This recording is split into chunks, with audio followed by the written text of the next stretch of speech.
ఏది వేస్ట్ చెయ్యమే.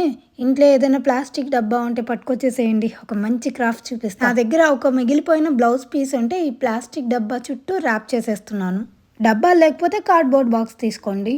దీన్ని కాసేపు పక్కన పెట్టేద్దాం. కింద భాగంలో ఒక ఫెల్ట్ షీట్ వేసుకొని పైన ఈ మిగిలిపోయిన బ్లౌజ్ పీస్‌లో ఇంకొంచెం కట్ చేసుకొని ఇలా స్టిక్ చేస్తున్నాను. దానిపైన నా దగ్గర కొన్ని గవ్వలు, కొన్ని పర్ల్స్, కొన్ని కుందన్స్ ఇవన్నీ ఉంటే వీటిని ఎలా స్టిక్ చేస్తున్నానో చూడండి. మీరు యాజ్ ఇట్ ఈస్ చేయక్కర్లేదు. మీ దగ్గర ఏవి అవైలబుల్ ఉంటే ప్రత్యేకంగా కొనకుండా అవి పెట్టేసేయండి. ఫైనల్ అవుట్పుట్ నాకు ఎంత నచ్చింది అంటే అరెరే దీంతో హిప్ బెల్ట్ చేస్తే ఇంకా బాగుండేదే అనిపించింది. అప్పుడు అయిపోలేదు, ఇంకొంచెం ప్రాసెస్ ఉంది. ఇప్పుడు నా దగ్గర ఈ పర్ల్ షేప్ కుందన్స్, నార్మల్ బీడ్స్ ఉంటే వాటన్నిటిని ఇలా హ్యాంగింగ్స్ లాగా తయారు చేసుకొని ఈ బెల్ట్ లాగా చేసుకున్నాను కదా, వాటికి స్టిక్ చేస్తున్నాను.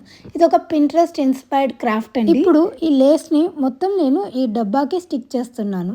దాని తర్వాత ఏమవుతుంది, మనకి బాక్స్ రెడీ అయిపోతుంది. ఇప్పుడు హ్యాండిల్ తయారు చేస్తున్నాను. ఈ పాటికి మీకు అర్థమైపోయింది కదా నేనేం చేస్తున్నాను. నేను ఒక ట్రెండీ హ్యాండ్ బ్యాగ్ చేస్తున్నాను. ఎలా ఉంది, మీకు నచ్చిందా ఇది?